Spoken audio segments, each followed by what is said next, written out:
Hello class ninth. Last session में हमने discuss किया था फिज़िकल फीचर्स, जो कि काफ़ी सारा चैप्टर हमने कंप्लीट किया था। मैंने आपको बताया था टेक्टोनिक्स प्लेट्स वगैरह क्या होती है, जो कि बहुत ही अच्छा आपको पीपीटी स्लाइड के माध्यम से मैंने पूरा बताया हुआ था। इस सेशन में भी हम बहुत अच्छी चीज़ें डिस्कस करने वाले हैं, उसी को थोड़ा सा रिवाइज़ करते हैं कि प्लेट टेक्टोनिक्स होता क्या है। ठीक है, मैंने पिछले चैप्टर में आपको बताया था ना, एक प्लेट इधर जा रही है, एक प्लेट इधर जा रही है, खाने की प्लेट नहीं, फिर से याद करो। ठीक है, तो कन्वर्जन वगैरह बताया था, कन्वर्जन होता है और डाइवर्जन होता है। ठीक है, एक प्लेट ऐसी जाएगी, एक प्लेट ऐसी जाएगी, इस तरीके से दोनों के एक दूसरे के फोर्स काम करते हैं। तो टेक्टोनिक्स प्लेट क्या होता है वो समझ लो। The crust upper part of the earth has been formed out 7 major and some minor plate. जैसे अपर पार्ट होता है ना, जो क्रस्ट का जो अपर पार्ट होता है वो 7 मेजर, कितनी 7 मेजर और कुछ माइनर प्लेट बनाता है। तो उन्हीं मेजर और माइनर प्लेट्स को हम बोल देते हैं टेक्टोनिक्स प्लेट्स। ठीक है, टेक्टोनिक्स प्लेट्स होता है, ये जानना बहुत ही ज़रूरी है, थोड़ा सा ध्यान में रखिएगा। उसके बाद बात करें, टेक्टोनिक प्लेट्स को लिथोस्फेरिक प्लेट भी कहा जाता है, क्योंकि ये ज़मीन पे होते हैं जनरली। जैसे ये पृथ्वी हुई, पृथ्वी पे फोर्स ऊपर से नीचे लगा, ठीक है, वहीं पे तो ये माउंटेन वगैरह का कैसे फॉर्मेशन हुआ, मैंने आपको बताया ना वो पिछला, कि ऐसे ये इधर से जाके ये जो रेंज बनी, ठीक है, ये जो रेंज बनी, एक सेकंड, ये जो रेंज बनी इधर से जाके ये पूरी जो रेंज बनी है, ये रेंज में मैंने आपको बताया था, इधर जम्मू कश्मीर हो गया, उत्तराखंड हो गया, यूके, सिक्किम आ जाएगा इधर। ठीक है, इस तरीके से जो रेंज बताई थी ना मैंने आपको, वो रेंज सारी जो है टेक्टोनिक्स प्लेट फॉर्मेशन हुआ है उसमें। ठीक है, अब लिथोस्फेरिक प्लेट भी कहा जाता है द मेसिक प्लेट्स। ध्यान से थोड़ा सा समझ लेना। Plate size can be greatly from 100 to 1000 kilometre across. Plate की साइज जो है 100 से 100,000 किलोमीटर्स अक्रॉस हो सकती है। Pacific Antarctic place among the largest. ये समझ लो, अपन ने छोटा मोटा समझ लिया, बेसिक क्वेश्चन आंसर के हिसाब से भी समझ लिया। ठीक है, अब कौन सा कॉन्टिनेंट जो है गोंडवाना लैंड का पार्ट है, हो सकता है ऐसे क्वेश्चन आ जाए आपके एग्जाम में। The oldest land mass peninsula was a part of Gondwana land. कौन सा पार्ट है? Oldest land mass peninsula part.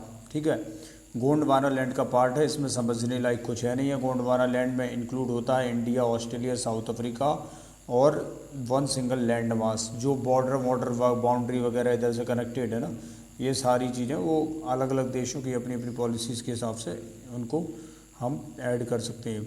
भावर क्या होता है? Bhabar, the rivers after descending mountains deposit pebbles in a narrow about 8 to 16 kilometre. एक नैरो बेल्ट होता है, जैसे ये बेल्ट हो गया, एक नैरो बेल्ट हो गया 16 किलोमीटर, 8 से 16 किलोमीटर तक का। ठीक है, 8 से 16 किलोमीटर तक का एक नैरो बेल्ट हो गया, जिसको भावर कहा जाता है। ज़्यादा कुछ नहीं है। अब इसके बाद कन्वर्जिंग और डाइवर्जिंग प्लेट्स मैंने आपको बता दिया था कि कैसे होता है। रिवीजन कर लो एक बार अच्छे से कि कन्वर्जन और डाइवर्जन प्लेट क्या होता है। देखो, कन्वर्जन टेक्टोनिक्स बता दिया था मैंने।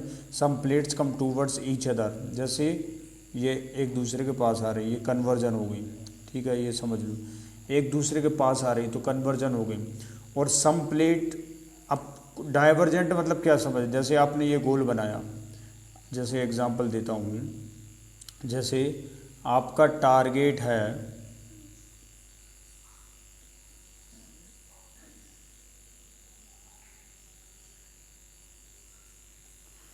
आपका टारगेट है कि आपको पहुंचना है इस डेस्टिनेशन पर। आपको इस डेस्टिनेशन पर पहुंचना है। आप इधर से चले, ऐसे गए, कहीं भी आप डाइवर्ट नहीं हुए। याद करो, कहीं भी आप डाइवर्ट नहीं हुए। आपका गोल ये है, आप कहीं भी डाइवर्ट नहीं हुए, एक दिशा में चले और आप अपने डेस्टिनेशन पर पहुंच जाते हो, तो इसको हम कहेंगे कन्वर्जेंट। ठीक है, अब क्या हुआ कि आप इधर से निकले, दूसरी बात समझ लेते हैं। आप इधर से निकले, लेकिन आप इधर से निकलते हुए, आप इधर से नहीं निकले, इधर से तो आप निकले, लेकिन आप ऐसे होते हुए ऐसे चले गए इस साइड, तो क्या आप गोल पर पहुंच पाए? नहीं पहुंच पाए।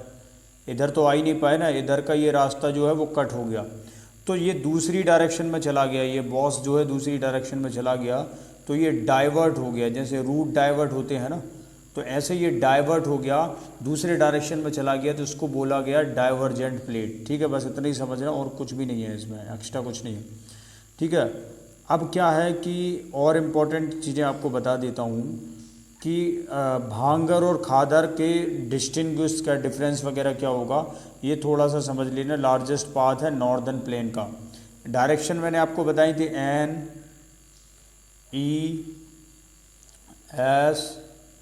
NESW। इसमें क्या बताया था मैंने आपको कि ये देश है, मान के चलो इंडिया,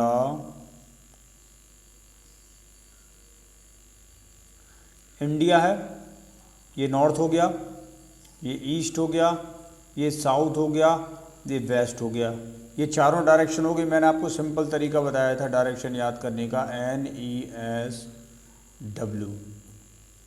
4 तरीके हो गए। अब 4 तरीके में से अब ये बोल रहा है कि northern plain is form of olden एलोवियम।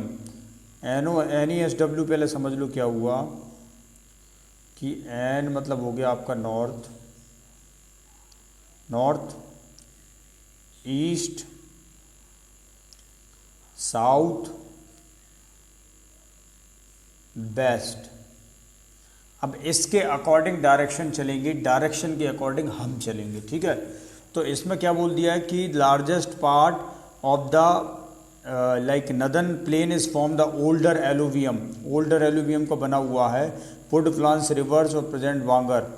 मतलब कुछ ज़्यादा इंपॉर्टेंट है नहीं है, वैसे ऐसे क्वेश्चंस आते नहीं जनरली, कहीं भी इतना कोई इंपॉर्टेंट है नहीं, पढ़ना समझ लेना अपने हिसाब से जो भी समझ में आए। बाकी NESW डायरेक्शन थोड़ा सा ध्यान में रखना, मैंने आपको कुछ कंट्रीज़ के नाम बताए थे, वो डायरेक्शन वो सारी चीज़ें। अब सबसे इंपॉर्टेंट चीज़ आती वेस्टर्न घाट क्या होता है।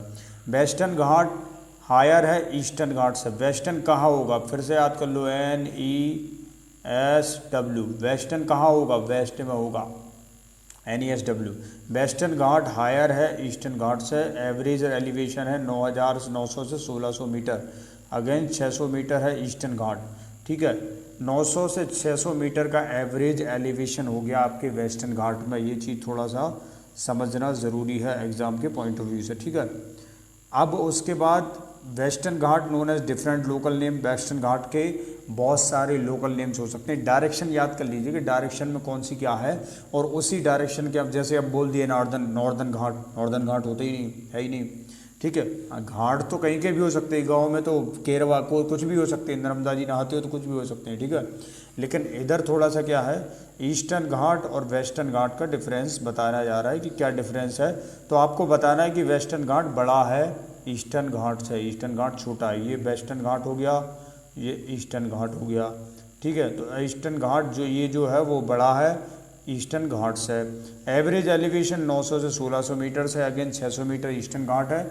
वेस्टर्न घाट को orographic rain by facing the rain. क्या होता है कि ओरोग्राफिक रेन जो आती है ना, मतलब बारिश वगैरह होती है, तो उसको फेस करता है moist winds to raise along the western slopes of the Ghat. Western slopes में जो भी विंड्स वगैरह चलती हैं उनको कंट्रोल करने में फोकस करता है, थोड़ा बहुत समझ लो। वेस्टर्न घाट के बहुत सारे लोकल नेम भी हो सकते हैं। ठीक है, नॉर्थ से साउथ चलता है। हाईएस्ट पीक इंक्लूड अन्नाई मुड़ी, ओके, दोड़ा बेट्टा। ये 2 चीज़ें थोड़े से लोकल नाम हैं, ये याद करने में परेशानी हो तो याद कर लो, नहीं तो जैसा भी आपको उचित समझ में आए वैसा कर सकते हो आप। ठीक है, तो ये 2 चीज़ें हमने समझी। ईस्टर्न घाट, ईस्टर्न घाट में क्या है कि Mahanadi valley Nilgiri in the south. कहाँ पे है, साउथ। देखो हर जगह डायरेक्शन ही आ रही है, NESW ही आ रहा है हर जगह। कंसेप्ट बता दिया, हर जगह अप्लाई होगा। एक कंसेप्ट आपको बता दिया, हर जगह अप्लाई होगा। ठीक है, तो ये समझ लो ईस्टर्न घाट और वेस्टर्न घाट है, ये बे ऑफ बंगाल की खाड़ी में आता है। बंगाल की खाड़ी होती है, बंगाल की खाड़ी बे ऑफ बंगाल बोलते हैं।